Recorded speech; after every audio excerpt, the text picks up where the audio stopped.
दोस्तों तुसी वेखदे पे ने हमारा वतन पंजाब टीवी। मैं थोड़ा मेज़बान अलीशर। जिमें कि डेली की निस्बत ना दोस्तों वीडियो मिलती आई माशाल्लाह। आ दोस्तों की खातिर एक नगीना ढूंढ के लिया है माशाल्लाह। दोस्तों सिंगी वेख लेनी है, मकूल मुनासिब छोटी जी मोड़ ते कट्ठन विच लाई खड़ी है। लेना देना नसीब तो मुकद्दर दा हुंदा है। गर्दन जोटी दी माशाल्लाह बड़ी कमाल दी है। मोढे ठप्पे ने, धुन्नी कोड़ी का निशान ही नहीं। वक्खी बिल्कुल मकूल मुनासिब मुठ रखिया लुकेगी इंशाल्लाह।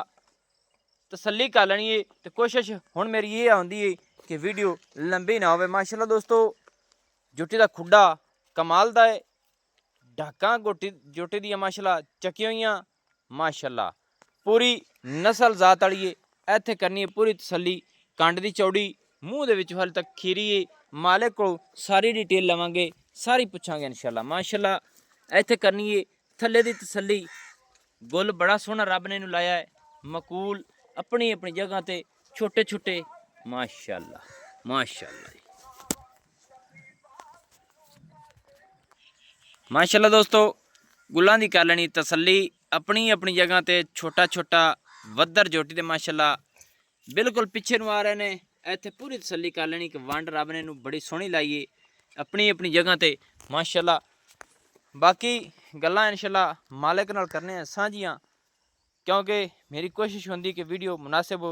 ये भाईजान मूँह च किवें खीरी वाली मूँह विखा लाई सी, दंद विखा जोटी दे, क्योंकि बाद दी गल्लां मैनू जिहड़ी गल देनी आवे मैनू अच्छी नहीं लगती। मेरी कोशिश होंदी है कि सारियां गल्लां क्लियर होण। अली हथ पर निक्या है बस उतला उठता कर माशाल्लाह। दोस्तों तसल्ली कर लेनी है। बिल्कुल खीरी छड़ दियो जी मेहरबानी।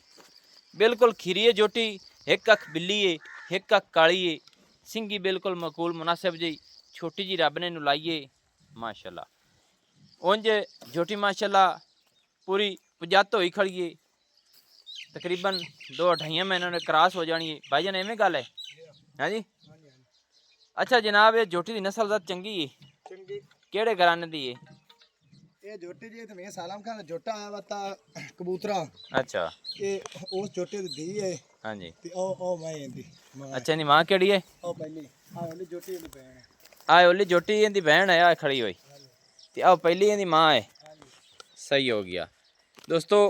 आ पहली जी मझ खड़ी है ये इनकी मां है, आ इनकी बहन है। बाकी हुण कोशिश करसा इंशाल्लाह सारी डिटेल लवांगे, सारी गल पुछने हैं। इत्थे इनकी मां की तसल्ली कर लेनी है माशाल्लाह। ये मझ हुण गब्बन नहीं निकया है सुमन आई माशाल्लाह। आ पहले सूए दी सू और दूसरे सूए दी माशाल्लाह। अच्छा हुण दस इस कट्टी दा मुल की इस जोटी दा जेड़ा मुनासिब जी होवे, चोखा नहीं पंडा नहीं बननी। जोटी दा मुल 1,90,000 1,90,000 रुपया। इस पासे आ कैमरे के सामने, क्योंकि गल जी होवे सावी सीधी इत्थे अगे आ। बैल बंद कर मोबाइल दी।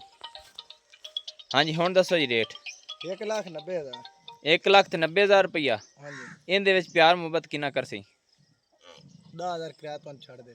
कितना हो गया पीछा? 1,80,000 1,80,000 रुपया। हाँ जी। को होर मोहब्बत है तेरे को, गुंजाइश है? जोटी फाइनल तो फाइनल करसी ना, जानवर सेल हो जाता है, क्योंकि शौकीन दोस्त जेडे ना 3.5 मन की जोटी है वो तो नजर आ रही। हाँ जी 3.5 मन जोटी का वजन है। हाँ जी बना दे पैसे बना लो। वो गल तेरी ठीक है। बाकी फिर मुनासिब कर जितनी को होंदी है। 5 और छड़ दे सब ये तो 100 ही नहीं। किन्ने हो गए पीछा?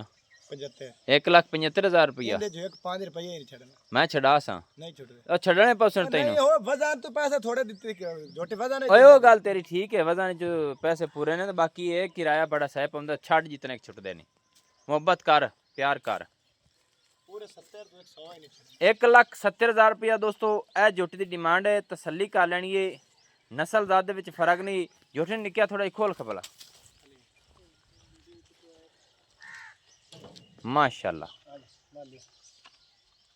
ना की रखे है जी? माली माशाल्लाह। दोस्तों माली जोटी 1,70,000 रुपया फाइनल डिमांड है। नंबर व्हाट्सएप पर अपना होंदा 0301 65 29 776। तहसीलो ज़िला अपना पाक पतन शरीफ है। डाक खाना होता है। दोस्तों की खातिर हमेशा तो अच्छी और बेहतरीन वीडियो लेकर हाजिर होंगे। अल्लाह हाफिज़। पाकिस्तान जिंदाबाद।